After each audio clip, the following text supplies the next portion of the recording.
Welcome to another episode of Axe of the Blood God, an independent RPG podcast. I'm your host, Kat Bailey. Joining me, as always, my lovely co-host, Nadia Oxford. Hello, Kat. Welcome to the dawn of a new trail. That is a Dawntrail reference. Oh, is that happening now? Nah. Are we getting another Final Fantasy XIV expansion? No, it's gone. Game's dead. Dead game. Final Fantasy XIV is canceled. Oh, well, thank God for that. And Kat is free. I'm free! Also joining my equally lovely co-host, Eric Van Allen. I, too, am ready to trail some dawns into Tural. I don't have a good pun for this. It's not a very punny name. I can't think of anything.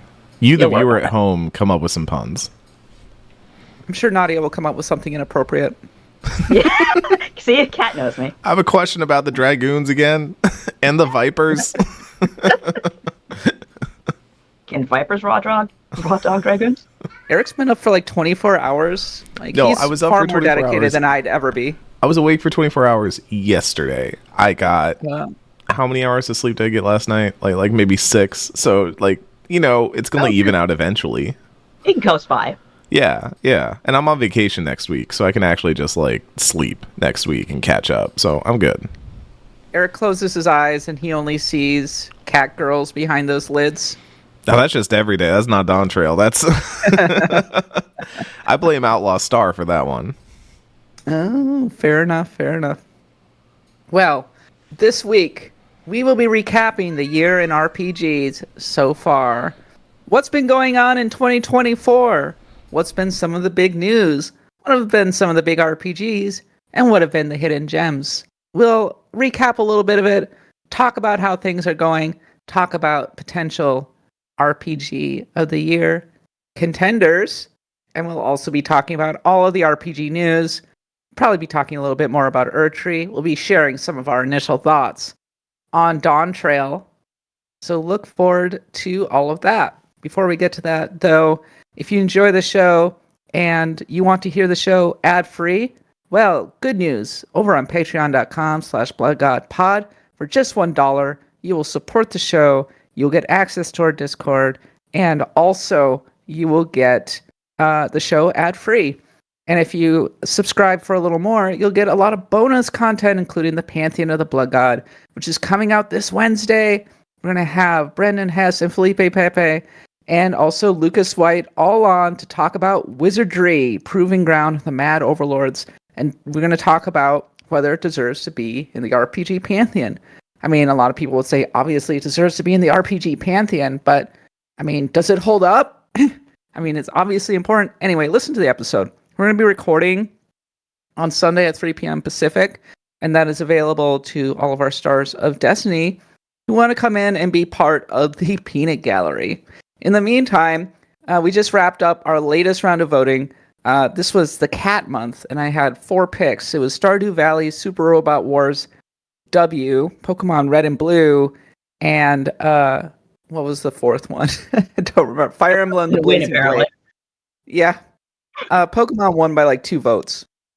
Oh, so, really? It was really leading in the polls when I saw it. Pokemon was very close. The funny thing about the Pantheon voting is that it hits a certain threshold, and then people start trading votes. It's like where they'll go, okay, well, obviously Super Robot Wars and Stardew Valley are out, so I'm just going to throw my weight behind one game or another. And Fire Emblem managed to erase like a 10% deficit and get all the way up, but it within like 1 vote. And meanwhile, I'm sitting over here going, it's Super Robot Wars or Stardew Valley. I'm kind of looking forward to forcing Eric or Nadia to actually play it. I bet they don't Eric have it like that. What, Super Robot Wars? Yeah, I'd probably like it. Yeah. It's like tactics, right? And there's Gundams in it. Yeah. Pretty. Yeah, robots are alright. I don't hate them. I even got Super Robot Wars W, the English translation, running on my computer, and I have a vertical monitor, and I set it up so I had the top screen and then the bottom screen, and it looks so cool. That sounds awesome, actually. Yeah. And somebody was like, "Yeah, Kat, we need to get you a touch screen so that you can literally just use the bottom as like your touch screen for like the DS." That'd be cool. Be pretty sick. Anyway, so Pokemon 1, right? Pokemon 1. That means that we're going to do a monthly game club for the OG Pokemon Red and Blue. Fire Red and Leaf Green also count. We'll talk about that one too. Okay, good. Yeah, because I actually have. I'm like, I don't want to play Pokemon Red and Blue again after playing modern Pokemon, but I have not played Fire Red and Leaf Green, so I will play those. Or try ROM hack. We'll probably talk about those too. Because there are a lot of amazing ROM hacks out there. And I think that's an undeniable part of its legacy, and that's probably how I'm going to be doing it. So sweet, cool. Pokemon Red and Blue. We'll see if we can get some really good guests on for that one. And I have a couple of ideas actually. And the nice thing is that you can really knock out Pokemon Red and Blue pretty quickly. So it's not even like a matter of this being a super duper long RPG. You can really get through it really fast. So faster than Blue losing the championship to you. Blue. Well, I mean, it was the start of a beautiful romance in which Red and Blue traveled the world. They are so married. I don't care. In the end, are we not all winners? Are we not all roommates in the end? Truly. All right. Time now to talk about the year so far in RPGs and video games in general. Back in January, we made some predictions. We talked about what we were thinking about. And one of the first predictions that I made was that it was going to get better, or it was going to get worse before it got better in terms of layoffs.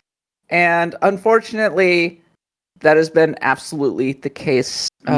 Studios across this year has been mostly a year defined by major studios, major platform holders, especially Sony, Square Enix, Xbox, you name it, undergoing major upheaval.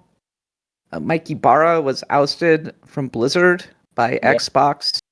And in many respects, it's been a pretty big bummer, actually, in terms of like actual industry news. The media landscape has not fared much better. We've talked about it at some length here on the podcast throughout the year, so I don't have a ton to add, except that, unfortunately, as I look ahead to the rest of the year, I'm still expecting more layoffs. Did you know that we've already hit the number of layoffs from 2023? We've already hit that number. We've already reached that number in 2024. That's so how bad things have been. Who is left? I know you two, knock on wood, still have jobs, but who is writing words? Where are they coming from? Me. Yeah, I was going to say, so like the weird part of this landscape, I talked to a lot of people. I was out at SGF, obviously, and Travelog is coming. I promise, Travelog is coming. But one of the things, you talk to media people out there, and it is, you talk about like what's left, if something goes under, what's, where the chairs are getting yanked out, musical chairs, nothing's getting put back in. But there are a lot of, I will say, like, smaller outlets, shout out to places like But Why Though, Aftermath, Remap, a lot of like personally owned outlets. Axe of the Blood God, an independent RPG podcast. Which we did. Like I was there for Axe of the Blood God. I was there to do production for Axe of the Blood God. 2 of those episodes are live now for all paying backers of Axe of the Blood God. We have an interview with the creative director behind Flintlock, The Siege of Dawn, which was a game that really surprised me. Really surprised me. Really? I kind of went in. Yeah, I think it's got some ideas. Like, I'm not going to say it's like, oh my god, this is the greatest game of the show. Like, I'm not going to gas them up that much, but it's a Souls light from the team that made Ashen, and it's got more ideas than you would think if I just told you, like, oh, here's another Souls game. Like, it is trying to do some action RPG stuff, some almost witchery things that I do think work very, very well. And I was pleasantly surprised by it. Also, they had us demo. I tell this story during the interview as well, but they had us demo at the lowest difficulty because they wanted us to just get through the demo and see all the stuff they had. The first boss, I was enjoying the concept of the mechanics so much that I bumped it up to the highest difficulty and just kept playing on that and was having like so much fun with how like difficult and challenging it was and how like well the mechanics rewarded good play. So that's something. But we had that. We also have an interview live now with one of the designers behind SteamWorld Heist 2, which I also got to play there. That I highway hypnosis that game. Disappeared into that game for an hour.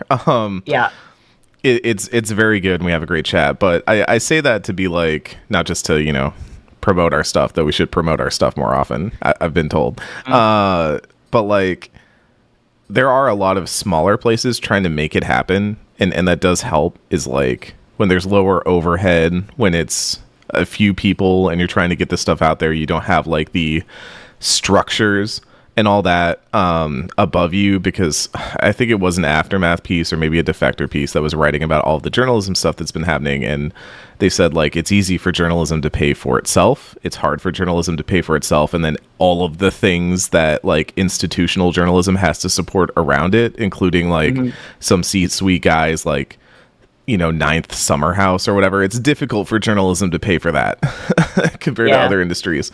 But the problem I do feel is like, okay, if a lot of those sites go away, what are the inroads in this industry? Because the people who are making this stuff, even us, I will say, like, we had some popularity going into this. People knew us already because we worked at sites like this, because we did stuff that people then found. How do new people get in? I get really worried about that. So same. So that's kind of the thing I felt at SGF was like, how do we let the new people in? How do we keep the door open behind us or keep the ladder down behind us? I think that in terms of getting in, it's still kind of a matter of build a portfolio, start pitching yourself to different outlets, and then hopefully become a freelance writer, probably writing guides, and start just making yourself super duper valuable, and make sure you're getting your name out all around, and then maybe you'll be able to start going to events. And that's how you get into the games media if you want to actually do that. The problem is websites aren't really hiring anymore. So they will be like, wow, you're really valuable. Congratulations, you're now a permanent freelancer. Permalancer, baby. And so it's like, we find your help really valuable. We'll continue to pay you basically nothing with no benefits. That's your career. So it's a bummer. In those situations, it even gets hard to, like, as an editor, you want to give really effective feedback. You want to like help people up, and like when you're going through like your 20th edit of the day, you're like, I gotta get through this. Like, I gotta work through this. So it gets really hard on everybody, and so I think like the industry is feeling those contractions, like the breathing in. I don't know when the breathing out comes. And there's a really good conversation that we're going to have on the Travelogue with one Rebecca Valentine about a lot of this. And Reb has told me this a few times, that she like does believe that, the industry will bounce back. But like the question is more like, who survives that? Who can stay afloat long enough for the industry to bounce back? And that's where we're going to lose people in the interim, right? Like people who can't just afford to wait for there to be more seats at the table. So yeah, my advice is to be curious and to be flexible. That is probably the most important thing. Learn about everything, write about everything, whatever you... There's nothing that's too niche these days, basically. I'm learning to draw. Hit me up, like furries. If anything, being more niche is better. Yeah. Because if you can just own a tiny niche, you can do pretty well. But that niche can change. You have to be careful. Alex Donaldson made RPG site, and RPG site is amazing. It's doing really well. Yeah. Like I got to talk with some of the folks over there at SGF, Adam and James, and they were just doing incredible work, and it was really cool to hear about all the stuff they're doing. And also, Alex Donaldson will make an appearance on the Travelogue, and we talked a lot about industry stuff, as we are wont to do. Not to like turn this whole podcast into industry. We don't got to talk about industry the whole time, but I do think that industry, it's like talk with coffee. I do think that like it's worth prefacing any talk about the RPGs of 2024 and beyond with this, because I do think that is like what is ultimately like laid a tone over the entire year, right? Like we're kind of sitting here, and I'm going to be honest. I was looking at the list of games that came out this year. It's a little sparse. It's a little lean, you know? You think that? I feel like I've been eating this year. I feel like it's a lot. I'm struggling to come up with like a top 3 that I have from this year. I'm not even kidding. Like there are games that I've played that I thought are like neat and stuff, but like very little has really grabbed me the way that previous years. Like it's certainly not the way that like Baldur's Gate 3 or Citizen Sleeper have in like previous years, but yeah, I'm hopeful for some stuff to come out this year, but right now, like in our mid-year check-in, my list is a little sparse. Well, looking at this list, a few big ones jump out at me. First of all, we got Like a Dragon Infinite Wealth in January. That's how we kicked things off. And I think it got pretty strong reviews to start. People were pretty excited about it. But then sort of the consensus that came out of it was not as good as Like a Dragon, the previous game. And Eric, I know that you played it and reviewed it. Like, is that how you're kind of feeling at this point? That's what I said in my review. So I know I'm probably like on the lower end of feelings about this because I felt a certain way about just the way Infinite Wealth handles a lot of its story beats and its main character and stuff like that. But I do think it's like a really good game. And if anything, it really solidifies that RGG has figured out how to make their version of an RPG. Like they're really good at it now. I think the RPG parts of that game, for the most part, are really, really good and much improved from 7. I think the class variety is better. I think a lot of the things you can do in battle feel a little bit more interesting to play with. I think even just minor quality of life stuff, like being able to move on your turn and shift your character so you can do some of those setups. I do think they over adjusted. There was like a weird thing that I was talking with other reviewers while we were playing it. And I was like, does it feel like there's a lot of stuff you can throw in this game all the time now? Like they took the commentary from the previous game, the criticisms, and were like, oh man, people didn't like that you couldn't hit stuff with bikes all the time. We got to put bikes everywhere now. And I was like, man, you over-adjusted. So many bikes in this game. Yeah, to the point where like I was getting cool weapons and I never got to use them because my character would literally be surrounded by interactables. And because of their system, like you will automatically use that instead of your weapon if you are near an interactable like that. It like little things like that they're still fine-tuning, but I think broadly they know how to make an RPG in that system right now that still feels like the meta game, the life sim parts of Yakuza, but now like an RPG system instead of a like beat 'em up brawler system at the core.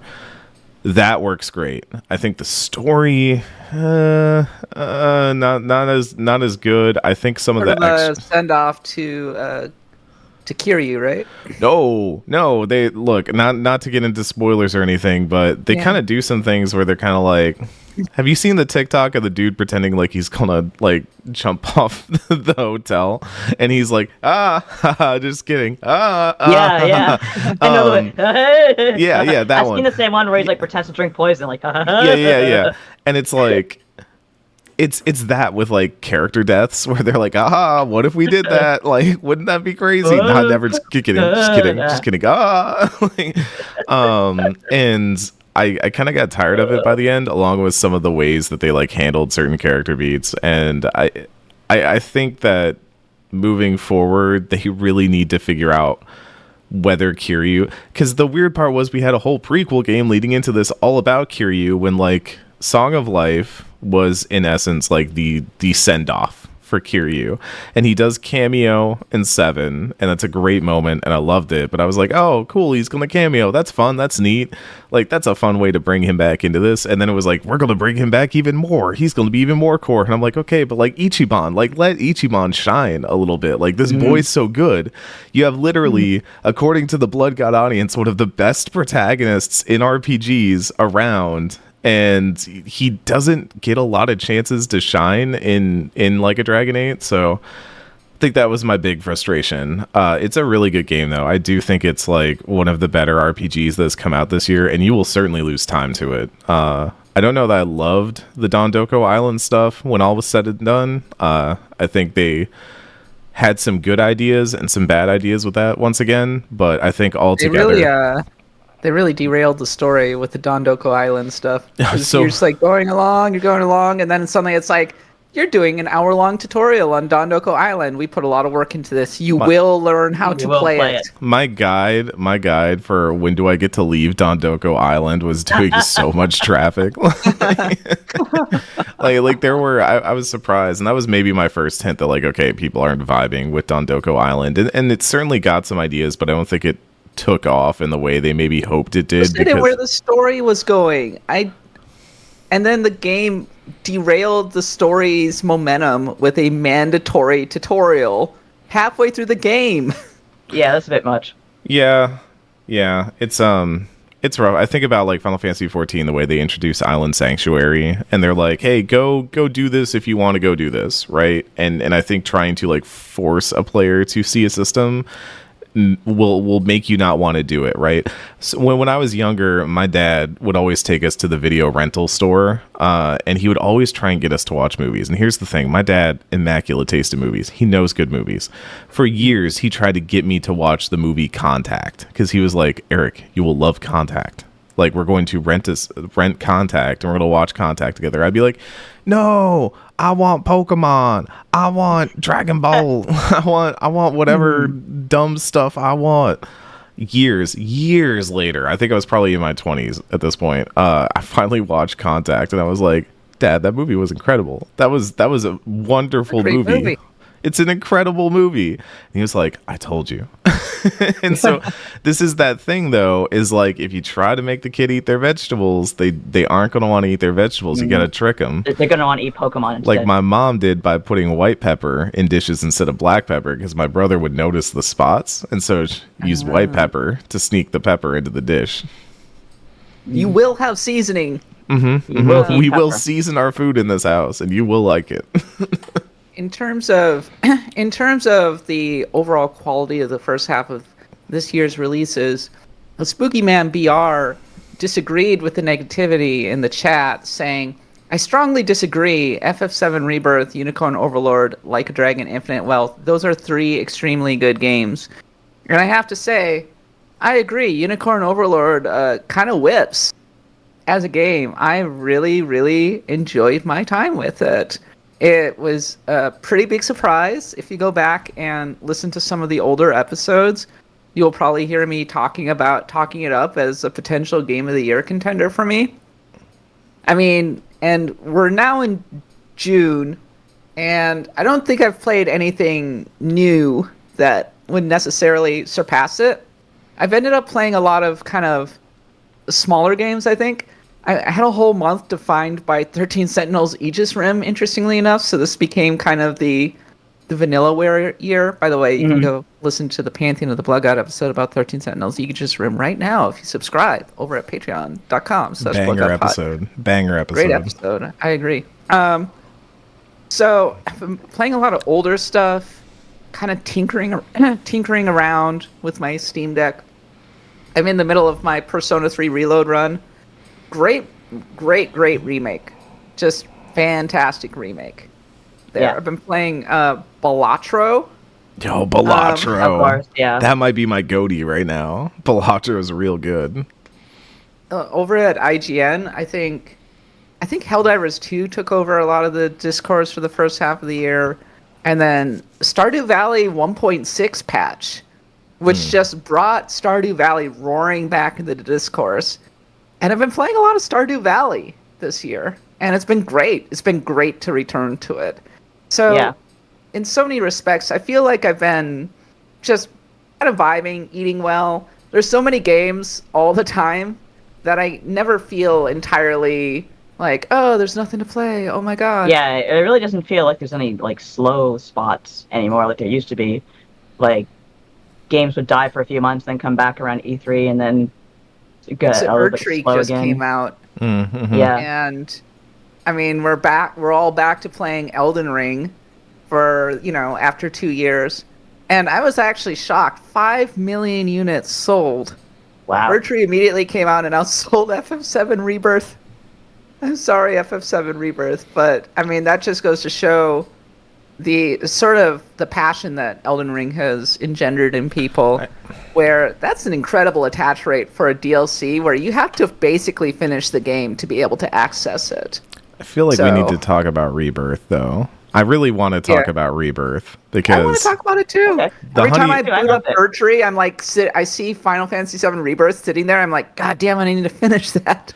So I have heard so many people talking about how they're like, I should probably finish Rebirth. And number one, that's a crazy thing to me because I'm like, finish your vegetables. But number two, I'm just like, yeah, finish them. Apologies, Victor, for that one. But number two, I'm just like, I don't think Rebirth is a bad game. Great start to an argument. I know, like, great start. Like, I think Rebirth is a very, very good game. I just don't find myself thinking about it all that often. I think about Queen's Blood sometimes. You know, I like Queen's Blood quite a bit, but like, I love Rebirth. I'm sorry of the negativity. I love Rebirth. It was fantastic. I finished it. I'm not trying to be negative. I don't know. Yes, you are. I'm a little bit. I'm a little bit. But like, negative this episode. What I'm saying is like, I just think about like, oh yeah, that was a good game, but I don't like. It was a lot of the same for me, and it made me think about them breaking this remake into 3 parts. I do think that was ultimately necessary, especially because I don't know if you can really smash a game together like that anymore. But yeah. It is kind of interesting to me that we have this, you know, ongoing trilogy for the first time in a long time. I feel like we haven't had a series like this since Mass Effect, where we had like sequels to a game coming out at an even keel, not like, you know, what was God of War 2018 to God of War Ragnarok was what, like 6 years or something like that. Like, because of production cycles, games take a long time to come out now. So even having, well, wait. When was 7 Remake was 2020, and then and then Rebirth is this year, so that's still 4 years. It's still stretching it a little bit. So it's been almost exactly 10 years since the Final Fantasy VII Remake trilogy was announced. Right, Dang. and so I guess what I'm saying is that I really did like Rebirth. I had a good time with Rebirth. I would be extremely surprised if it doesn't make my end of the year list. I just also feel like I played it.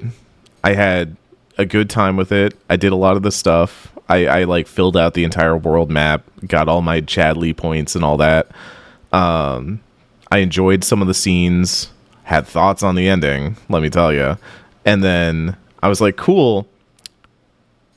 Excited to see how this ends, and I do think it has a bit of a Two Towers effect, where like it's the middle part of the story, and it's hard for me to feel like it had the one big moment. Again, we're going to talk about the dude like like the one big thing, are they gonna do it or not? And that was like the big question they just kept toying with the entire time. And other parts of it I was just like, oh, that was good, but I don't know that I'm sitting here like thinking about what has really moved me this year. I think I just enjoyed playing that game, but I enjoyed playing that game the way I like expect to enjoy playing something that is $70 on my PlayStation 5, you know? I don't know. So you're saying we didn't get a Baldur's Gate 3 or Tears of the Kingdom, 2 all-time Eric was whelmed. That's a good way of putting it. Eric was whelmed. I'm sorry they didn't reach the freaking level of all-time great. What? They're merely amazing. I am being a bit of a negative Nancy right now. I'm sorry, but I think it just kind of goes to a lot of like the stuff that has like wowed me this year has been pretty out of left field. I mean, even Unicorn Overlord to some degree is out of left field, even though we kind of knew about that game coming in. Like, who would have ever thought that? In our first episode, I think we were saying it was one of our most anticipated. But still, like the idea that Vanillaware is going to get to revive Ogre Battle is like that's bonkers. That's wild. Whereas like Rebirth was a known quantity in a lot of ways. We knew they were making a sequel to Remake. It's going to largely be about does Aerith die or not at the end. We knew from the beginning like when it was going to end. Like they were out there saying like this is how it's going to end. This is the point, the exact point in time that we are going to end at. Here's like I felt like they were trying to get out ahead of that game really, really hard. And so I don't know. Like Rebirth is definitely, I love the combat systems of that game. I love the way they have imagined those characters in an action RPG setting. I think is still incredible, and a lot of the new kits that they have except for maybe Kate Sith. I never really liked playing as Kate Sith, but all the other characters really fun to play as. I've been trying to figure it out because I feel like a lot of people liked Rebirth, but you don't really see a lot of people talking about Rebirth, and I think that's strange. I think that's odd. I feel like we don't talk about Rebirth that often. It sort of came and went right away, right? I mean, it was getting talked up. Part of the problem also is that it never got a PC release. Square did multiple preview beats. They had a director, and then it came out, and it got very good reviews. And then I think that for a lot of websites, it didn't do that much traffic, and then they just very quickly moved on back to Helldivers 2. Oh yeah, so that's there was another game that was eating up like the public mindshare at the time. Didn't Helldivers 2 come out right on top of FF7 Rebirth? That sounds Something right. like that. Yeah, it's within that window again, for sure. Final Fantasy VII Rebirth does not have a PC release yet, and I do know a lot of people who are waiting for the PC version before it comes out, which it will eventually. But I do think this is the year that Sony is having to really reckon with the fact that people want to play stuff on PC, and they're like slowly trying to work themselves. I mean, they bought an Excess and stuff like that. They were definitely going to do this pivot at some point, but even then, like, the way it has happened has been so arm twisty with all the like the PSN requirements and stuff like that, where it's like, okay, we'll let you play on PC, but you gotta log into our system. Okay, sorry, we won't make you do that on Helldivers, but we will do it for Concord. Oh right, that was a bit of a mess. Yeah. Well, that was the funny thing, was people are like, yay, trophies! You have to log into PSN. Boo! Mm-hmm. How dare! Nadia, please inject some positivity into this pod. What's been jumping out at you? Well, I did love FF7 very much because it was basically you go on vacation with these characters that you have loved for most of your life and just kind of hang out, and you really they have do, don't you? yeah. And I had a great time. Johnny is just the funniest. He's so stupid, but he's so funny. But anyway, besides that, I want to give a shout out to another fantastic remake by Nintendo, which is Thousand Year Door, which really did justice for what was already an incredible RPG. They took everything that was annoying about the first one, the original release, and really smoothed it down really nicely. That fast travel was a lifesaver. Yeah, it's just a really great game. Fantastic new soundtrack. Writing is as sharp as ever. Battle system is a great deal of fun. And yeah, we are getting another Mario RPG because of it. So hooray. Hooray for that. But yeah, we are. Mario and Luigi. Yeah, but I'm looking forward to that too. Like, those are always they're just Nintendo's Mario RPG games are just funny. They're just good. They're solid. But other than that, I'm looking at the list, and yeah, for me it has been a little bit quiet because I did do Final Fantasy VII Rebirth, as I said. I really wanted to do Aiden Chronicles, but I'm so disappointed with how the game released, like in the state it was in. It was Jason Schreier said that it was his most disappointing game of the year. Aw, poor Jason. Yeah. I played a decent chunk of it. Game. Suikoden 2 is like his favorite game ever. Yeah. So I mean, this is it. This was it for him, and it was just like, oh. I was supposed to be on review for it, and I got the Switch version originally, and as we all know now, like, that was horribly borked. Yeah. And they've been trying to fix it, but it's been a very slow process, getting it even to a place where it feels solid, much less like it is not anywhere near like the same level of quality as the other versions. And then like Steam was working fine, but then there are just a lot of things, both design wise and also like optimization wise, that just don't feel like they're clicking. And I really just feel like this game needed a few more QC checks, need a few more like looks at being like, hey, this doesn't work right, this doesn't seem good, we need to like do something about this. And instead it was kind of just let through, because there are moments where it works. It's also got that weird, I think I talked about this at the time, but it's got that weird Kickstarter feel to it, because like the randos dying on the field. Yeah, you'll be hanging out in like a cutscene, and there's just like a portrait of some dude over there, and you're like, that's just a Kickstarter backer. And you're like in this fantasy world, and they're talking about war and stuff, and then here's like Bill and a portrait of Bill. Yeah, and like we've talked before, like I think Sea of Stars did a very good job of like, outside of one thing, integrating like people into integrating like the people and the backers into that game. I thought they did a great job of that. The statues and all that was great. In I almost called it Unicorn. In Aiden, you have that weird kill feed during the war sections where it's like Sephiroth Weed Lord has perished in battle, and like that's kind of funny. Sephiroth Weed Lord. It's kind of funny to me, but I do sit there and like, because I've been playing stuff like Chrono Trigger and FF6, I'm like, man, how does this stuff age? Like, you think about that, like, yes, it is a necessary evil for them right now, but that's gonna look bonkers like 20 years from now when somebody's like trying to play Aiden Chronicles and they're like, why is there just a dude here? And you have to explain to them Kickstarter, and you have to tell them like, oh, we'll see, back in the day. Well, in my day. Back in my day, we couldn't get enough publishing funds to get the RPGs out there, so you had to back them. If you gave them enough money, you could put your cat in. Or your OC. They were telling you about Sephiroth Weed Lord, son. Yeah. Can I shout out a game I am happy about? To balance this out. It's one I saw other people shouting out, and I initially bounced off it. I've since been trying to give it a second chance. I think it is really like earning my love back. 1,000 Times Resist is really neat. It's really cool. I started that. I had to stop, but it's really good so far. It is, and people are going to say like, it's not an RPG. It's not an RPG. But it is, I think if you like RPGs, you will like it a lot. It is very Nier Automata inspired. It is very like some Xeno in there, even like if you are of that stuff, Serial Experiments Lane and stuff like that. If you are of that era, you're probably going to vibe with this because it's about, it's really hard to even talk about what it's about.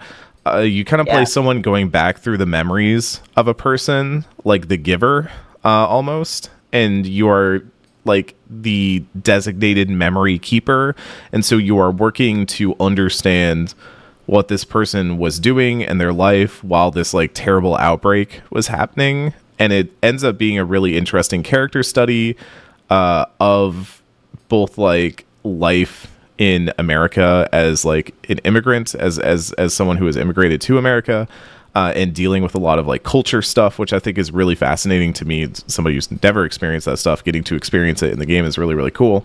But also the writing is, at first it kind of threw me off because it is a game where you kind of have to advance the text manually, and some of the pacing can feel off at times because of that.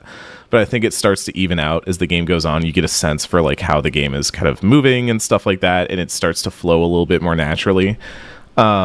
And it's got some really just incredible visuals, incredible style. It reminds me of Necro Barista in a way. If anybody ever played that one from years back, that was a quiet USG favorite, a hidden gem amongst the staff that a bunch of us really, really loved. And I think everybody who's been playing it has just been like super taken by it. So I wanted to shout that out for sure. Like 1,000 Times Resist might be like one of the quiet hidden gems of this year for sure. I do want to say also, since you brought up Nier, even though it is not a new game, it was my first time playing Nier Automata for our Pantheon, and that was surely an experience. I got one ending, it made me cry so hard that I didn't go back to it. You only got one Nadia, go finish your endings. No, I can't. Go finish your endings. Nadia. Yoko Taro, something about the way he writes about loneliness is such a, like, I can't even describe what makes it so potent. I don't even know. I don't want to know. Oh, he's already made me just like cry my ass off twice, and once wasn't even like Nier; it was an FF14 game, like Quest. But yeah, I just I can't deal. Sorry. It's Nadia. The pit goes so much deeper, but guess what? There's light. There's light on the other side. Kingdom Hearts, it's full of light. There's something on the other side. Doing Kingdom Hearts. It'd be like I would. I am not excited.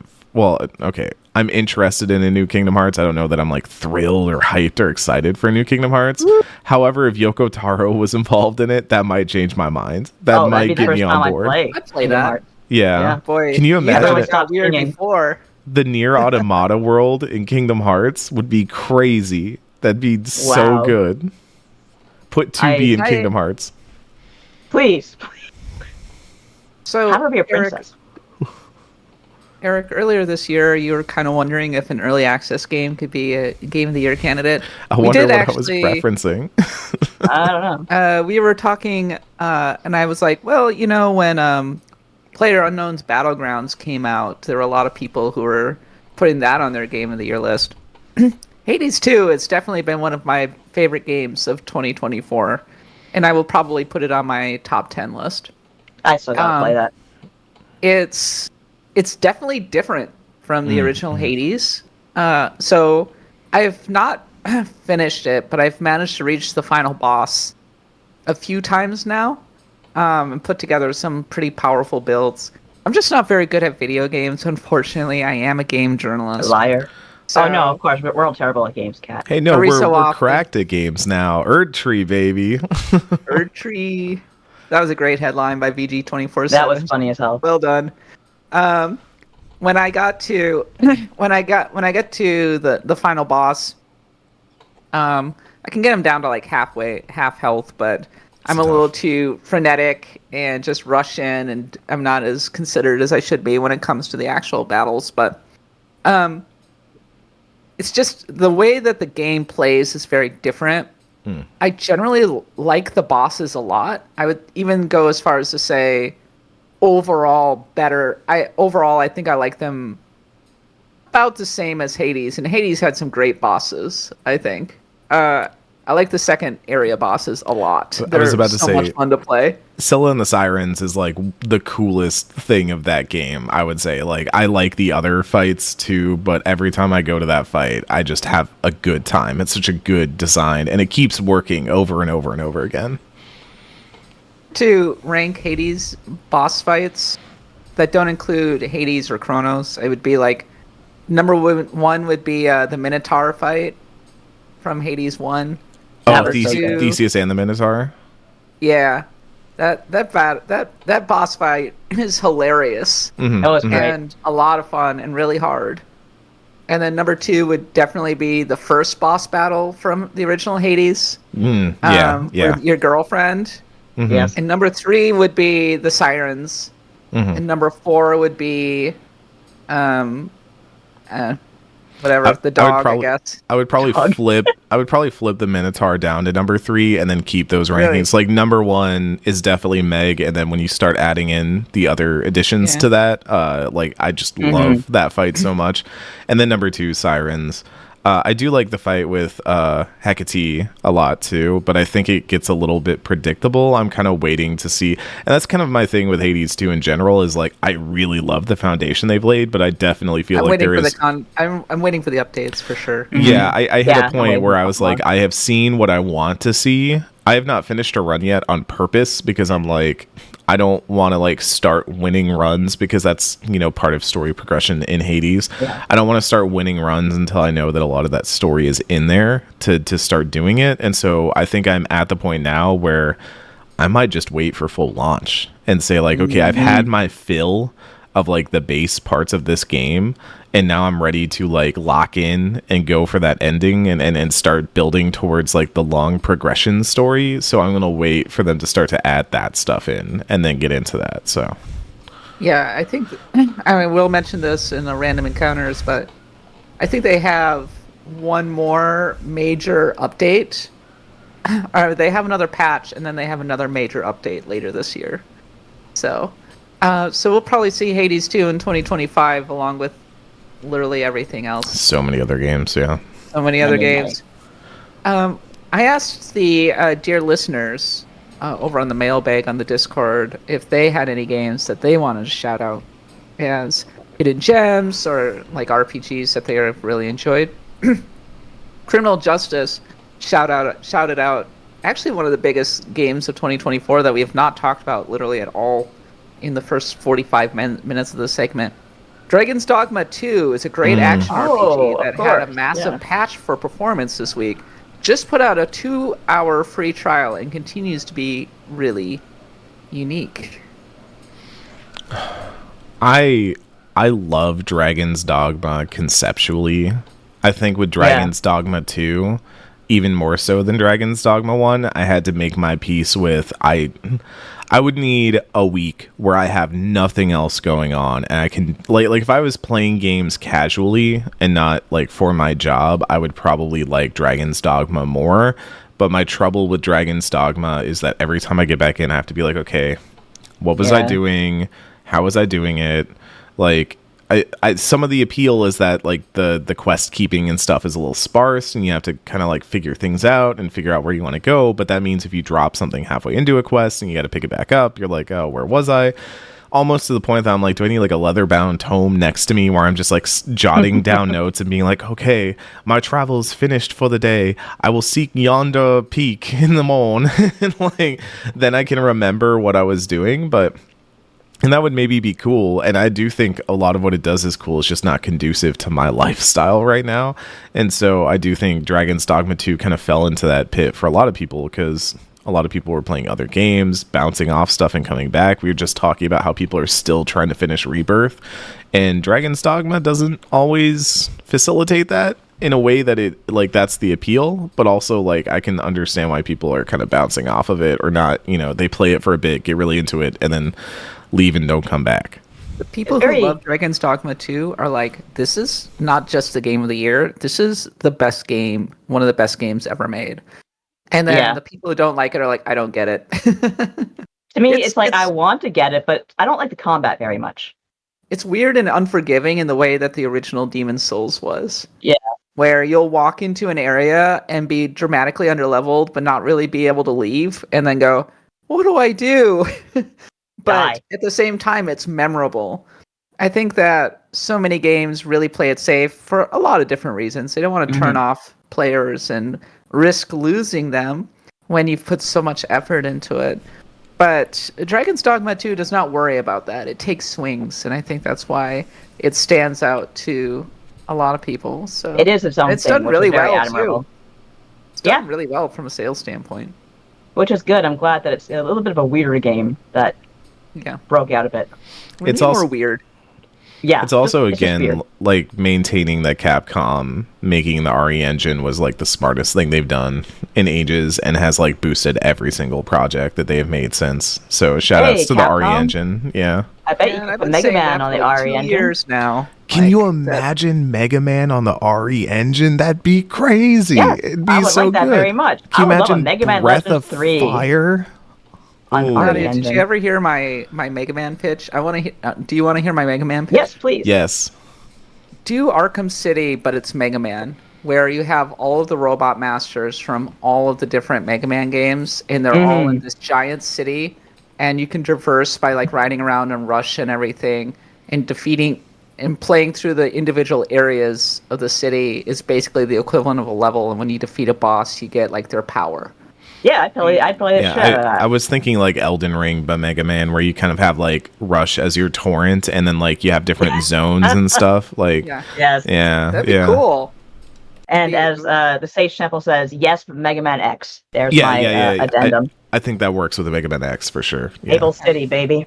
Hey, is Mega Man X supposed to be hard? Am I supposed to like be bad at hard, it? I don't think. Okay. The first, the first 4 games are pretty tight. Actually, no, not X3, but the ones out X6, X7, no.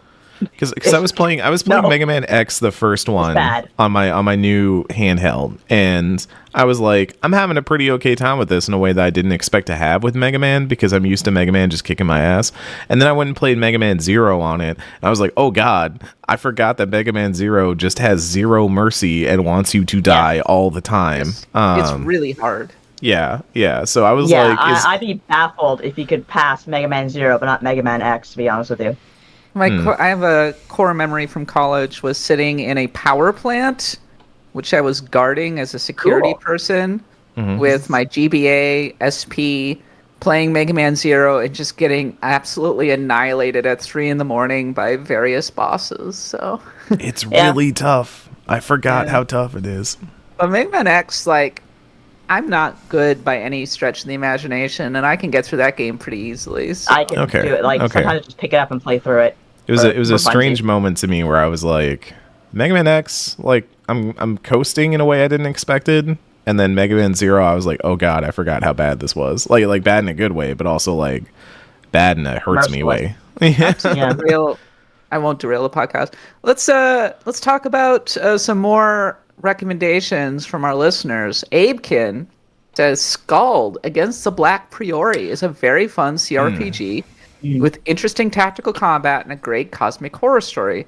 It's a good length at 20 hours. I had a great time with it. Eric, you were like just nodding your head a lot. Yeah, this was on my backlog list. I've seen it pop up a few times and seen a lot of people in the space. Even like I think Sven Vinke or someone was out there saying like this looked rad, and so I was like, oh, this is making some waves in the in the CRPG scene and all that. So Scald has been on my short list.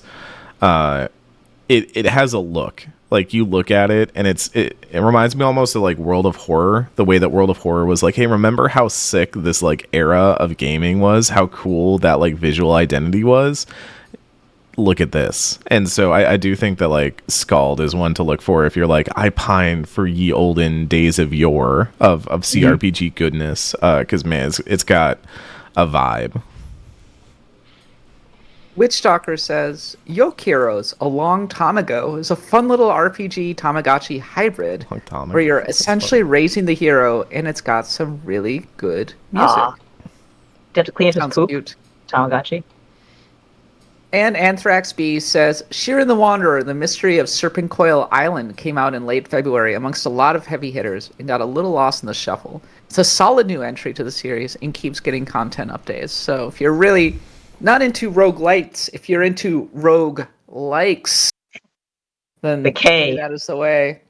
So I've been watching a lot of Game Center CX recently, and there's an episode where he plays through the original Shiren the Wanderer on Super NES, and that episode was enough to make me want to play the original Shiren the Wanderer. I'm not that big into roguelikes, but I just really love the art style of it all. It's a mood, it's a vibe.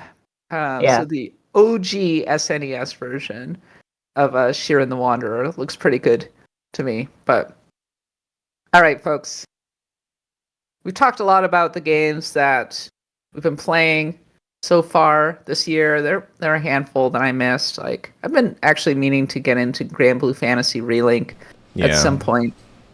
Among others. But looking ahead to the rest of 2024, we have a handful of big RPGs coming out, including Kingdom Come Deliverance 2.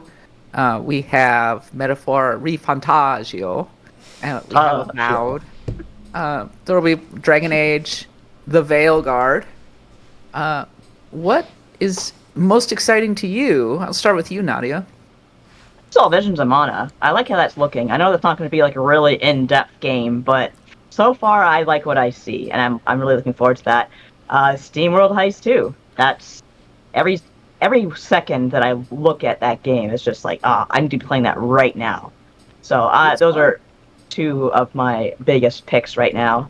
Yeah, there are others, but those are the ones I'm really focusing on. How about you, Eric?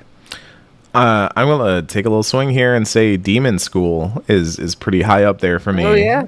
A little tactics game from Necrosoft. Under the pod, Brendan Sheffield's game. Yeah, cool. I've demoed it a few times now, and I love it more every time. I think it's got a really cool setup of going to a school. First of all, shout outs to making a Persona inspired game, but you make all the characters like the leads in college. Thank you. Yeah. Cool. Thank you. Like good call. Everyone like that. Everyone like that. Yeah, like that's cool. We get rid of one of the weirder parts of playing a Persona game, just completely wipe it away. Cool. All right. But also like doing that means that these characters get to be a little bit more like they do school stuff still because they're in college, but they also have lives outside of it. I think that works really, really well. Whereas like in Persona, I'm like, when do these kids sleep? Like, what are they doing? My protagonist is working his ass off. Like this dude, there's a reason why Morgana's like, please, you need to stop. You need to calm down. Go to bed. projecting. But the tactics are also really, really good. I think their vision of what tactics looks like and how they can kind of mess around with it, invert it, play with it, and just the way the characters interact with each other. It's like very straightforward and easy to understand, but also really nuanced and complex. It's a really cool setup that they've got here, and the style is just, oh my god, the art style is incredible. So I think Demonschool is going to be like an indie to watch for the rest of the year for sure.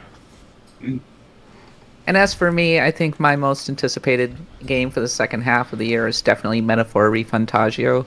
I got a chance to play it during Summer Game Fest. I finally wrote a preview over at IGN.com, which you should go check out, where I also talked to Katsura Hashino and Shigenori Sojima about some of the themes that they'll be tackling with it, why they didn't decide to include romance.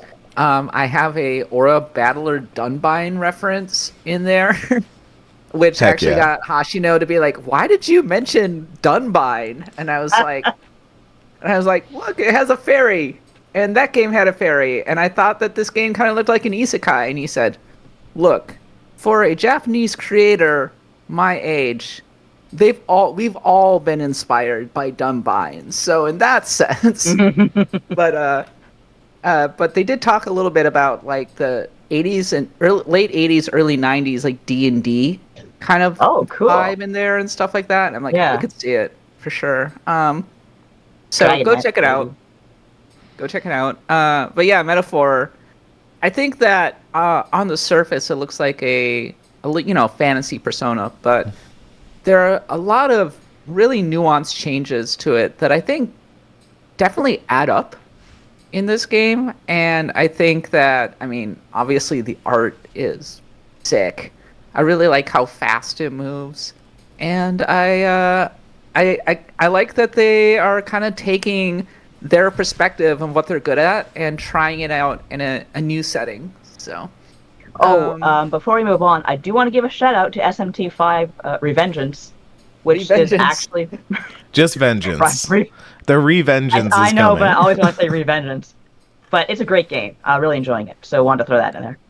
Yeah, well, we talked a little bit about it last week, so yeah, and I'm runs still playing really it. well now. Yeah.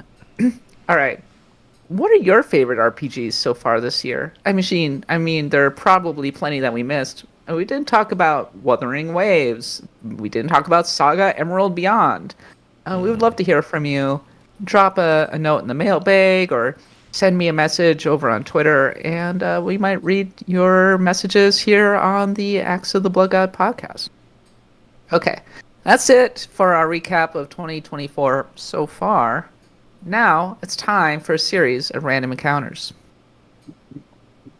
The big news this week is that popular streamer Dr. Disrespect, the reason for his ban from Twitch, was finally revealed.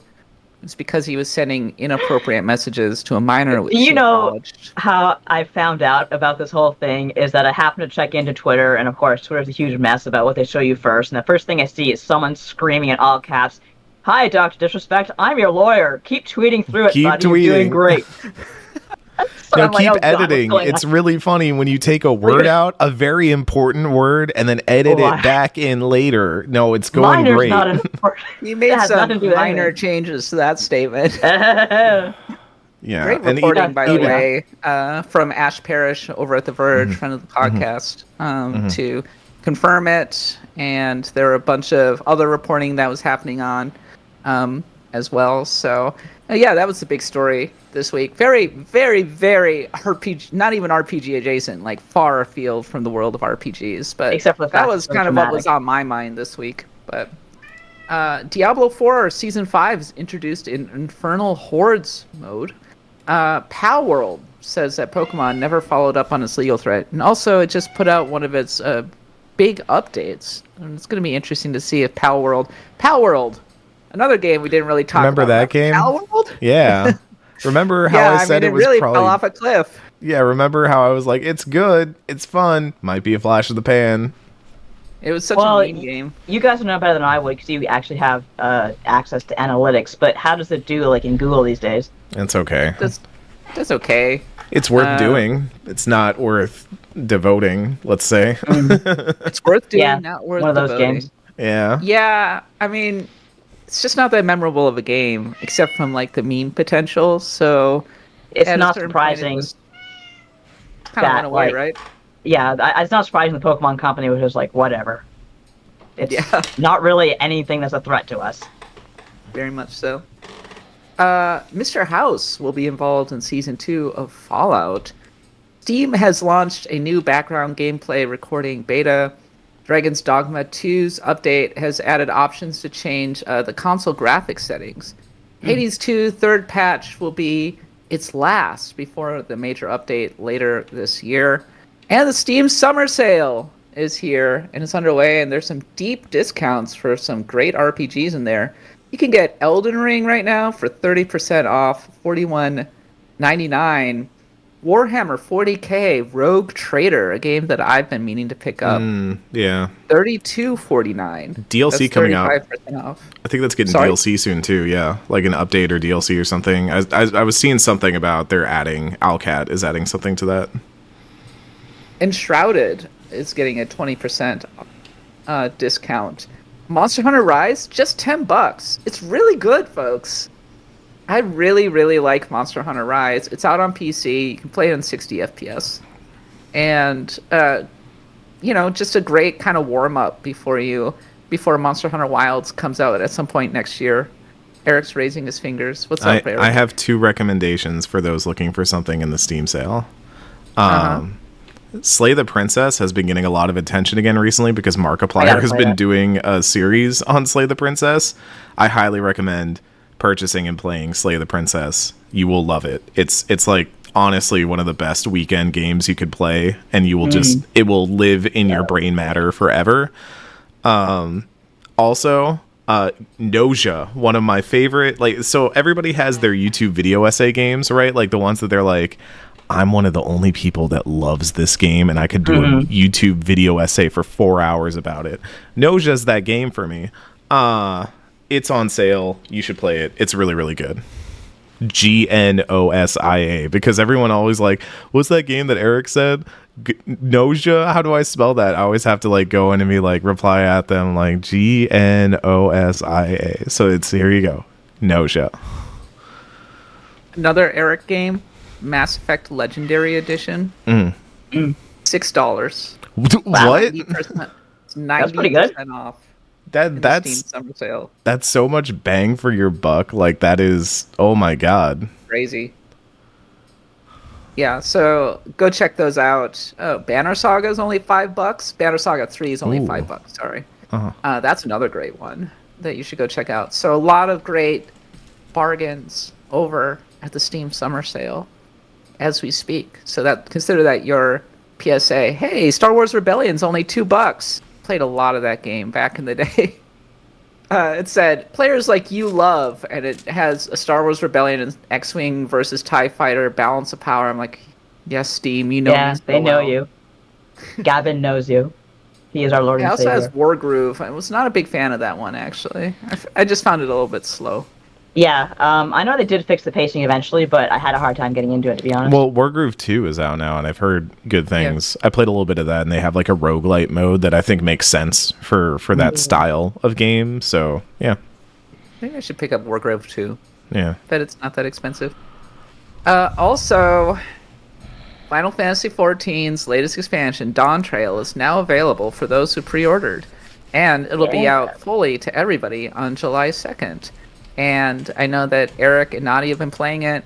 Farley and Dropouts just did their predictions for Dawntrail, so you should go check that out. Big moment for Final Fantasy XIV fans. And we have 2 Final Fantasy XIV fans right here. So I'm just going to ask, what are your thoughts so far, Eric? Hell yeah. We are so back. I was talking about this last night with some friends of the show, like John Carson, Jesse Vitelli et al., who are also all playing it.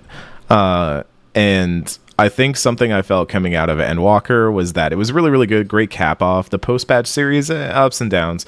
But, the scale had gotten really big for what Final Fantasy XIV is. I'm not going to get into spoilers, but if you've played it, you know that, it gets really far-reaching at times. And it's a big scoped game. And so Dawntrail, the whole idea is that you are setting off for the new world, quote unquote. You're going to Tural in the west to do what the Scions do and get involved in government affairs they have no business being involved in, where you are kind of helping one of the candidates for the right of succession try and take the throne. And it feels very Hunter x Hunter is what I keep coming back to. Like there's significant Hunter x Hunter vibes where you're in this sort of what could be loosely called a tournament or battle arc where you are kind of competing with the other candidates for succession to try and, you know, go and get these things done. There's a lot of intrigue between the competitors, but like something about narrowing the scale back down to just like, we're in this nation, we're in this land, we're dealing with its problems. There's a lot of talk already about like, oh, this guy is an expansionist, and this is why he's an expansionist. This is why he believes that's good. This person wants to bring new tech over, but like that is in direct conflict with the traditions of this world and stuff like that. And there's a lot of like really interesting stuff to kind of like play around with in there. And then one dude's just an asshole. He's just the big bad. You're gonna fight him in a trial, yeah. He's great. I love him. They were like, oh, we used to have an asshole who always dogged the warrior. We need a new one now. So yeah, it's I really do enjoy it. I think the new zones are incredible. I am curious over time to kind of see responses to, so because it's a company trying to do basically like South America. It's very like inspired by those areas, like indigenous people of South America and stuff like that. There have been some already like good topics about like talking about this stuff. And I'm curious to see like what the ultimate takeaway is from that, because it can always kind of get a little bit muddy. And you know, people trying to represent a culture that is different, but I do feel like a lot of the visual identity is very interesting and compelling, and definitely like a shakeup from what we've had before in Final Fantasy XIV. And it just there's something about playing. This is my first time playing a 14 expansion at launch. Like when I started during Endwalker launch, which was a terrible time to start. And so I'm getting to play Dawntrail while everybody else is, and I'm going out of town tomorrow. So like I'm not going to be able to play much more Dawntrail after today, but like I am really just enjoying the vibes. Like I was doing a duty where you had to like go to 3 different points and fight monsters at each one of them, and there was a DPS player, like I think they were playing Viper or something, and they were running through it as well. And so I was playing my Sage, and I was like, oh, I'll just give them a little Eucrasian shield as they go, and I'll help them out. And we get to the end of it, and we get on our mounts and we start riding back to the quest point because everybody's running the same routes and doing the same things. And I see an Aether Current up there, and I don't even chat. I just do a little hop, I do some hops, and and the guy like turns around, and I like run up to the Aether Current and hop, and I see them run over, and we both interact with it and ride off. And no words said, nothing needs be said. It was just a little moment of like good social interaction, like fun little moment of being online in a world, and that's been warming my heart. So yeah, Dawntrail, good so far. It's actually so this is your first time having a new expansion. It's also your first time getting that new expansion vibe, which I love, because when you get to the new maps, nobody can really fly yet. They haven't found all those Aether Currents, because unless you're completely insane, they haven't gone through the story that far yet. So everyone's kind of stumping from place to place on their stupid mounts. Like I have this wyvern who looks really majestic in flight, but on ground it's like poop, poop, poop, poop, poop, and looks stupid as hell. So, and it's not just me, it's like everyone has this dumb-looking mount that are just kind of, everyone's climbing up in a line to go up to the mountain and hit the quest point, and they're going back down, as like, there's just this parade of awkward animals and stuff like that.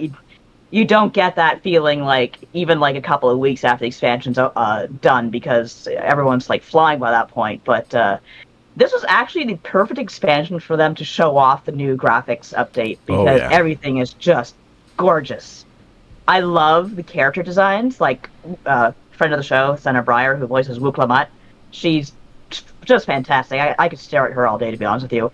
And the Biff Tannen character, I can't remember his name, something Jia, of course. Bakul Jaja? Bakul Jaja. I love the fact that he's like, so he's like a sacred-born sibling, where offspring of two different tribes. So he has one head that's like a regular kind of lizard head, and his other head is like a chameleon head.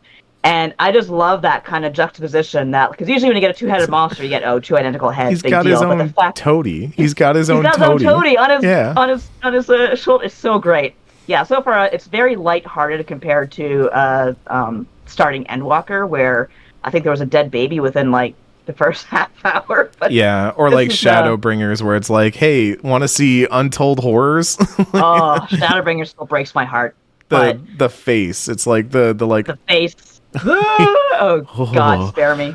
Great expansion. Just like Shadowbringers, epic. Endwalker, I adored, but you can't keep making things miserable. Like the whole point of Endwalker was, okay, you've got through the darkness. Now is the time for joy. It's like, hey, let's go to South America and get incurable STIs. Which, by the way, I ran a poll: who would be the first one in Dawntrail to get an incurable STI? I think my choices were Istinian, Grahatia, Thancred, and your Warrior of Light. And Thancred won by a country mile. Everyone else was very even, but Thancred would fuck around and find out, you know. He did try to fuck that table. And that was pretty funny. He was really drunk. So yeah, Dawntrail, I don't want to talk about it too much because of spoilers, but so far, I did the first dungeon, and really had a great time with that. I love the design for that. And certain things happened, and I'm like, but I'm like at that point where I'm about to go into the first dungeon. Takes a while to get there. It's kind of a slow start to begin. It is a little bit like Endwalker, where they had to go through Garlemald and Thavnir. But once you get started, like I think I'm really getting started now. So far, so good. I'd like to actually stop podcasting and play it, so you should probably keep podcasting. Our post show is just going to be us talking while we're playing. Yeah. That's fair. As for me, I'm still playing Erdtree, and I keep thinking to myself, I've already finished Elden Ring. I put like 100 hours into Elden Ring. I don't need to keep playing this game. I've seen enough. And yet, here I am, still playing it. I completely redid my build. So I was using the Star Scourge greatswords and stuff for quite a long time. Really great for crowd control. But I just wanted to try something different. So I tried this new Dark Paladin build, where basically you have a big shield and a big hammer. And then you attach the Sacred Blade attack to the hammer, and that gives it holy attack. And you guard counter everything. So you block it with your big shield, and then you just do a giant holy strike on them. And if you put the right stuff in there, into your wondrous physic, and also some of the right accessories, you can really put out a monstrous guard counter, which can especially really mess up bosses if you're able to land it, which is quite hard, actually. It took me a little bit to get used to it because it's very different from my usual playstyle. But last night I went in and completely ruined a particular boss, which is just this giant centipede guy that generates scarlet rot on you. Oh, good. Pretty annoying. But yeah. That sounds pretty bad. I was like having a hard time with him. He was killing me, and like he was kind of killing me really fast at certain points. And then I just walked in, realized that if I rolled toward him, he would have a really hard time hitting me, and then just beat the ever-living piss out of him. Managed to get him into the critical hit mode like 3 times. Yeah, I was being like, Kat, is that on your end?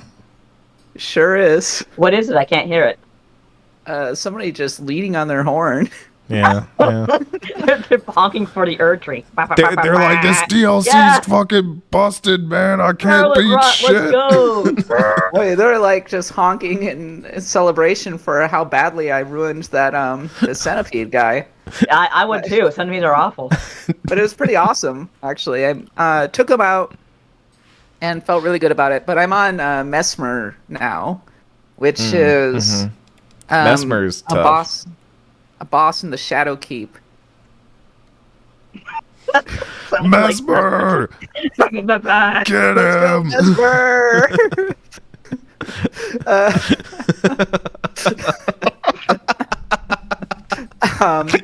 And Mesmer is in my previous build, I actually got Mesmer pretty close to dead. I got him well into his second form, but I died, unfortunately, and I don't have any Ruin Arcs at the moment, and so I'm just out exploring at the moment.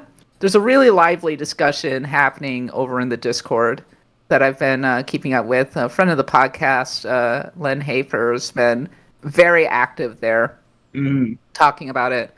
And she was kind of saying, so, okay, it's not Skadu Tree, it's Shadow Tree, I guess? Shadow Tree fragments. I'm just like 23 Skadu Tree fragments. I don't know. I'm like level 10 in terms of my Shadow Tree fragments. But she was saying that it was more like 18. Like, if you get to like 18, probably you can tank through a lot of bosses without too much trouble.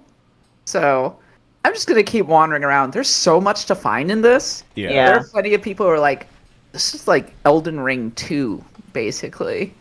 And, I mean, it's huge. It's a huge DLC. It's a lot to explore. Like, you'll be wandering around and you'll just go, well, what's down here? Oh my God, what? I'm still going. So, let's go check out our conversation about it from, I think, last week.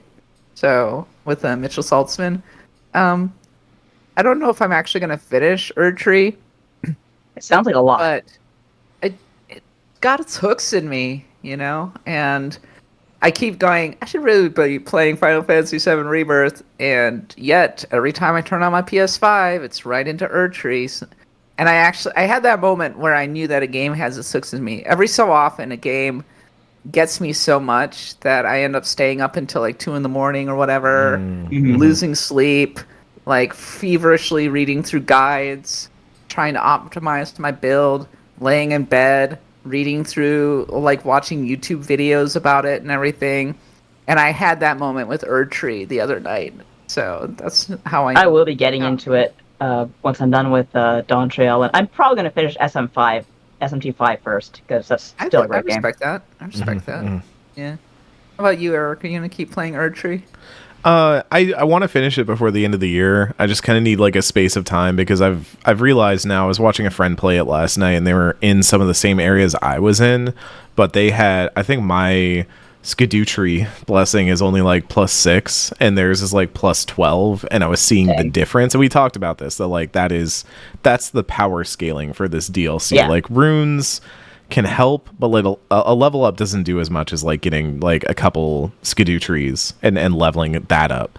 So I think what I'm going to do is I'm going to find, like, when I have a good week of just, I don't have anything else on my plate, I'm going to open a guide. I'm going to go pick up a bunch of the Skadu trees that I need, because that is kind of like my main frustration with this game, is that I need the Skadu trees to get more powerful, and every time I find an item that's not a Skadu tree, I'm like, cool, like, I'm glad I've got a new weapon, I bet it's fun to use, but it's not going to be fun to use until I have a higher Skadu tree level, so, like, it's kind of a wash. So I'll use a guide, I'll go find all the blessings I need, and then I can start to, like, engage with this game a little bit more, feeling like I'm at a power level that can, like, meet what they want me to do. So and that'll force me to also like explore all this stuff. Obviously you still have to get there, find them, pick them up and stuff like that, and I do like the catacombs and stuff like that in this game that I've played so far. It's just you can really notice the difference between even just like a few levels of that, and I think once I have like a good foundation of just a bunch of Skadu trees, then I'm gonna have a better time with this DLC. Curious about where the story's going. I've been doing some lore reading on the side, and I'm waiting for the VOD vid, like a lot of other people are, I imagine, and then Quilog and some of the other creators. But like interesting like twist that they have done on this world and these characters is what I'll say. Interesting, curious. You know what I love about Elden Ring, putting aside the amazing world design, incredible exploration, the generally very enjoyable combat, the constant surprises, the production values, all of that stuff. I mean, it is one of the best games ever made. Let's be honest. Oh, for sure. Yeah. Yeah. I love the sheer variety of the builds. So I was looking for some good builds. Like in the original Elden Ring, there was definitely some builds that were very overpowered, very broken, and people were using them to basically embarrass, Melania and everything. But I like the sheer variety of it. I was looking for some builds to help me out in Erdtree because I wanted to try something different. Felt like I was struggling a bit with bosses and everything. Felt too slow. And there are people who are like doing these lightning spell attacks. There are people with giant hammers. There are people with katanas. Mm-hmm. There are big heavy builds. There are super light builds. And I think that there's a lot of room between the accessories and the armor and the weapons to kind of play around and experiment. And I really enjoy that. That more so than a lot of From Software games. This is an RPG-ass RPG. Mm-hmm. And I think that's why specifically this one has had such a long-lasting effect on me, that it's really had its hooks in me, because I really do love messing around with a good build. If anything, I just wish that it does take a bit of grinding to be able to get all of the smith stones and everything. I've been like wandering around getting the bell bearings that you need to be able to just buy the stones out of the shop in the round table hold, so that I can keep improving my build, and that's how I got the Dark Paladin build or whatever. But if you look on YouTube, you'll see like top 3 OP builds. Check out this build now. It's destroying Erdtree. They're all different. And I'm glad that we're not centralizing around one in particular, that it really fits all different styles. So I love the variety of it, is what I'm saying. Last thing, and I'll stop dominating the tavern. I went and saw Inside Out 2 last night. Oh, hey. Oh, yeah. How was that? Lovely. I really enjoyed it. If you've listened to this podcast before, Inside Out is my favorite Pixar film. Mostly because it's about a girl from Minnesota who loves hockey, who moves to San Francisco and has emotions. And has bad pizza. I don't see how you could relate to that, No, not for you at all. The scene in the original Inside Out where she's feeling homesick and decides to go get pizza and discovers broccoli pizza is still one of my all-time favorite gags in a movie ever. It's pretty good on pizza. I relate to that so freaking hard here, living here in San Francisco, where it's quite difficult to get really good pizza. But Inside Out 2, much like a lot of sequels, takes a lot of the existing ideas from the original Inside Out and plays with them and dives into them and everything. And I don't think it's as good as the original, but I mean, as far as I'm concerned, the original is basically a perfect movie.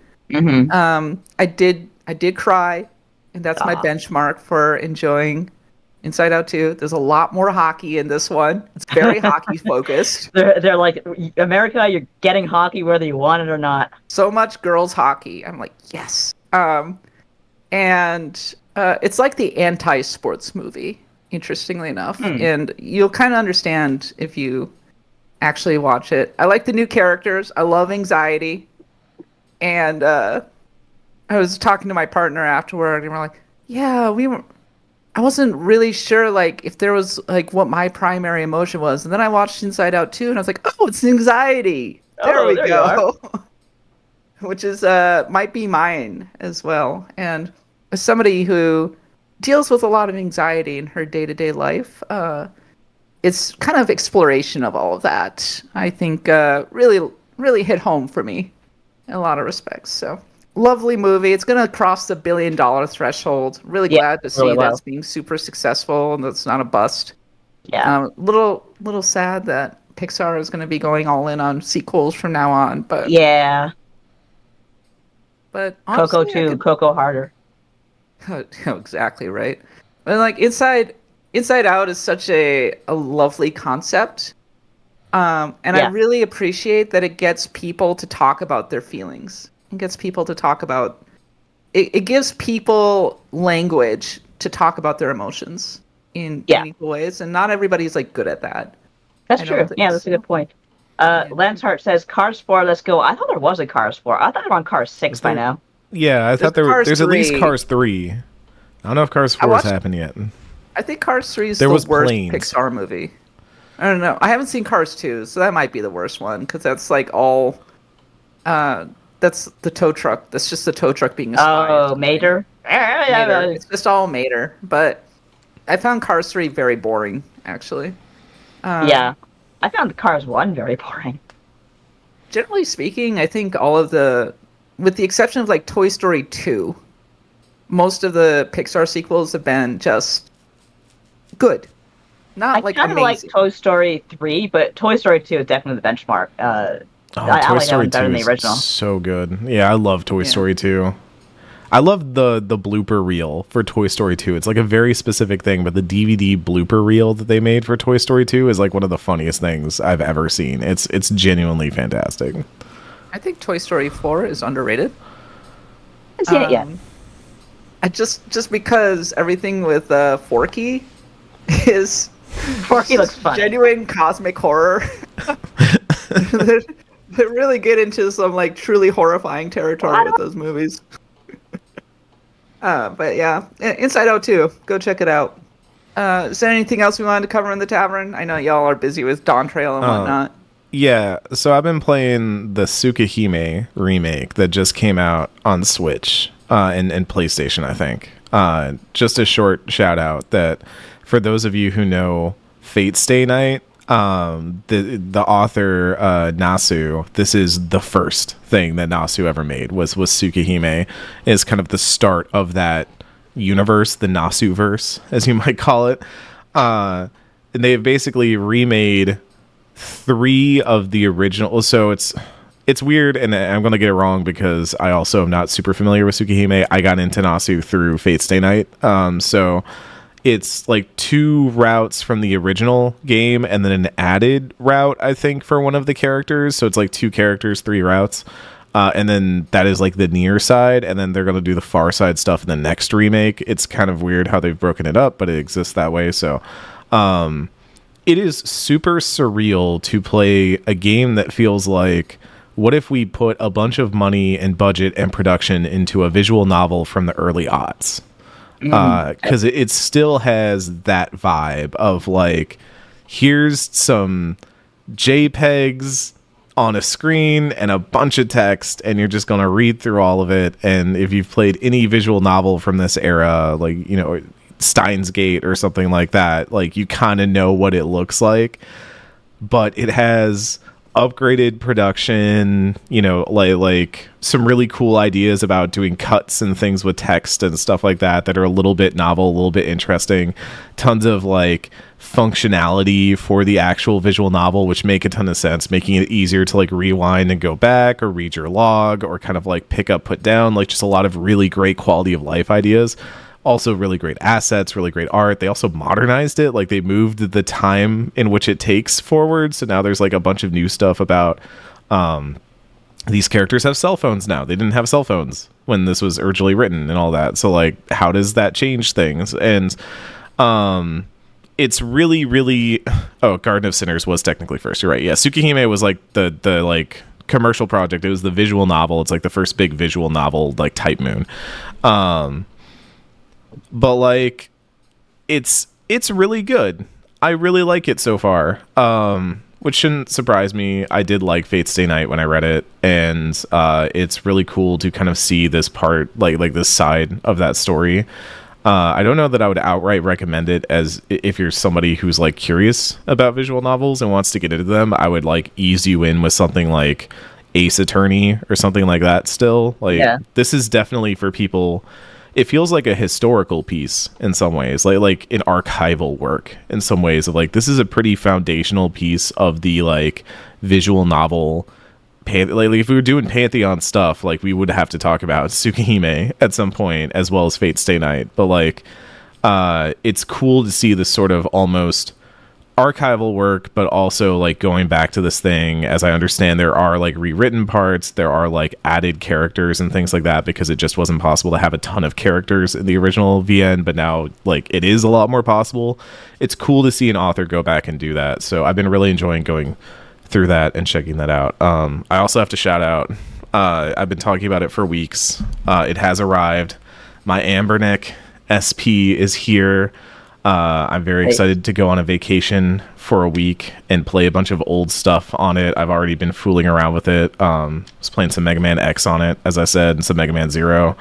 I've got some RPGs loaded up, of course. I was talking in the Discord about which one I'm going to play.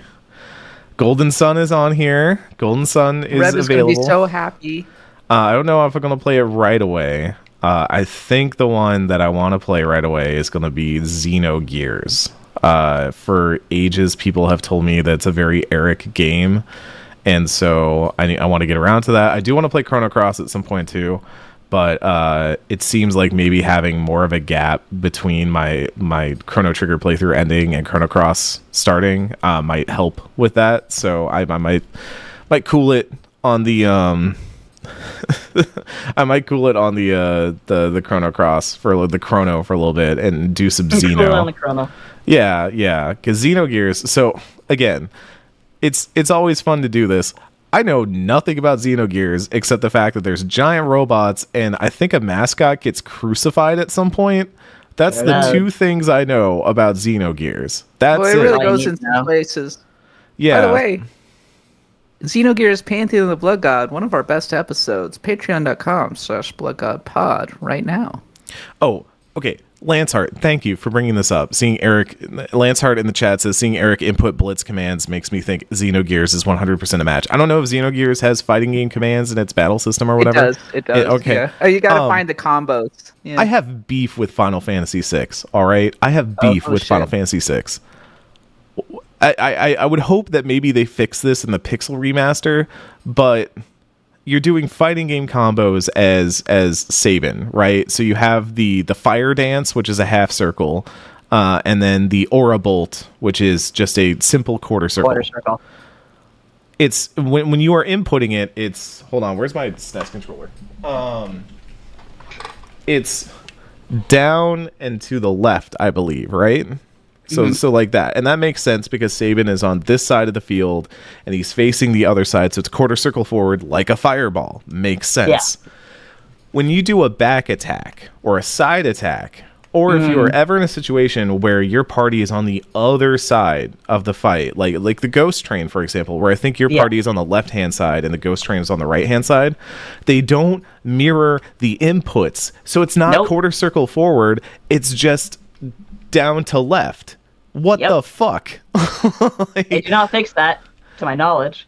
It hurts my brain, okay? Because I'm so conditioned to, well, Sabin's facing the other direction. He's got a quarter circle forward, so I got to do it the other way. The number of times I've missed that blitz input because of that, because I'm so conditioned to like fireballing instead of just doing an input.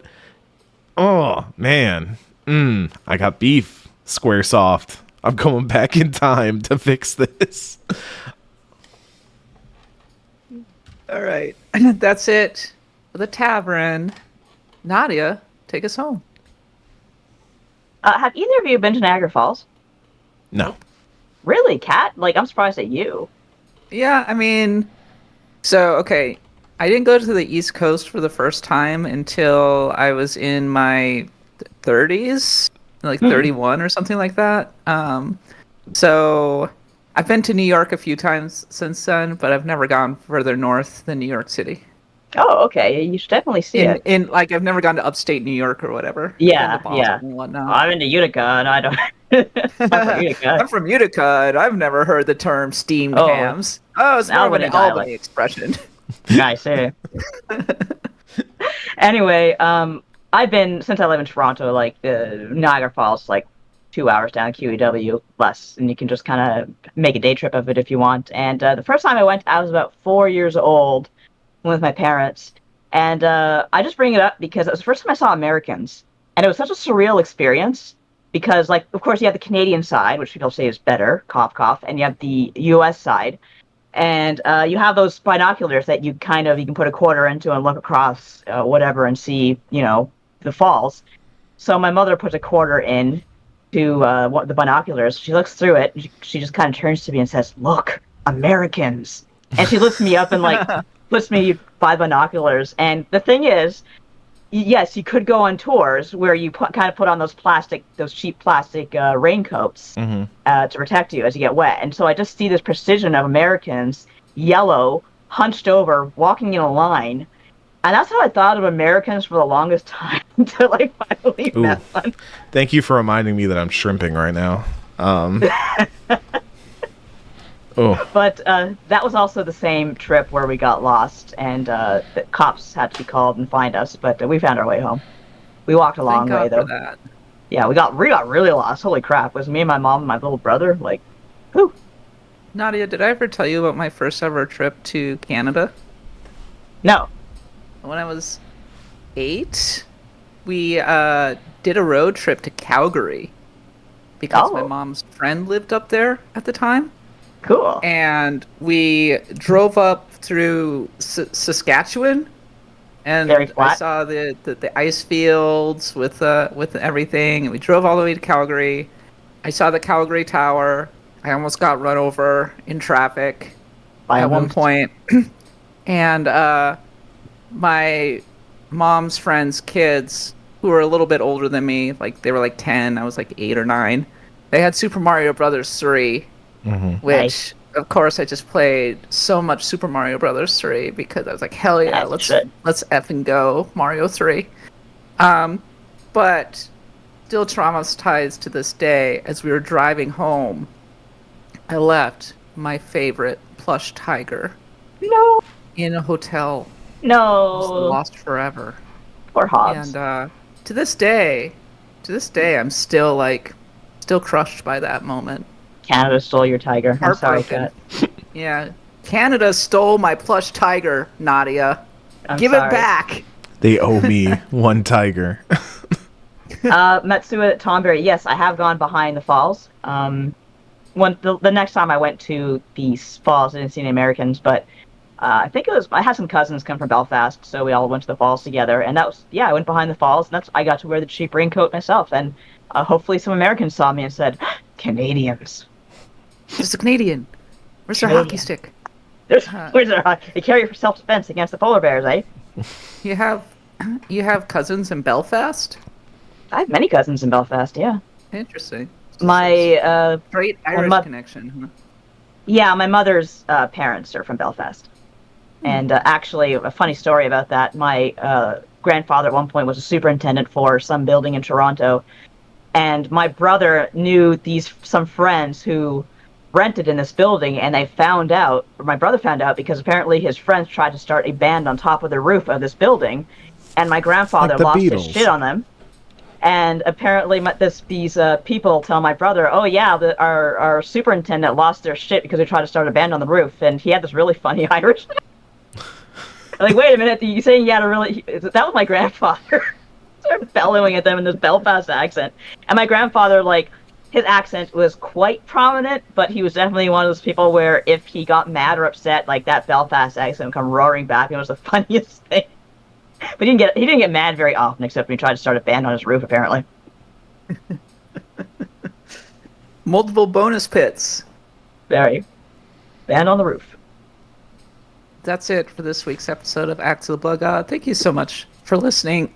As always, we'll be heading into the Acts of the Blood God post-show, where we'll be hanging out with our Stars of Destiny, and this week we'll be joined by Anthrax Bees, Azixa, Drew RWX, Flashback 2012, Harvest Lunatic, Mick Gregg. Hey, Mick Gregg, how you doing? Sardin, Spooky Man BR, Spyrus, and Stargazer. Thank you so much for your generous support. As always, if you want to support the podcast, it's the way that we keep the lights on around here. We get to keep serving up content. We've done 466 episodes of this show, plus all of the Pantheons, plus all the specials. It's amazing, and it's all thanks to you. You can get the show ad-free. You can join our Discord for just $1 a month at patreon.com/bloodgodpod. And please look forward to our Wizardry recording, which will be happening at Sunday at 3 p.m. PT. Full episode will be out this coming Wednesday. For all you Americans out there, have a great July 4th. Stay safe out there. Listen to lots of podcasts. Don't blow your hand off with fireworks. Don't do it. It'll be funny. Don't be like that one football player. at one time. It was not great. What? Yeah. It's a famous case. Go check it out. Like, I will. Don't become a pit. Live Nook life. Don't live pit life. Live the Nook. No, do the pit. We'll be back next week as always. It'll be a Nadia episode. Yes. But until then, for Eric, Nadia, and myself, thanks for listening and happy adventuring. Route.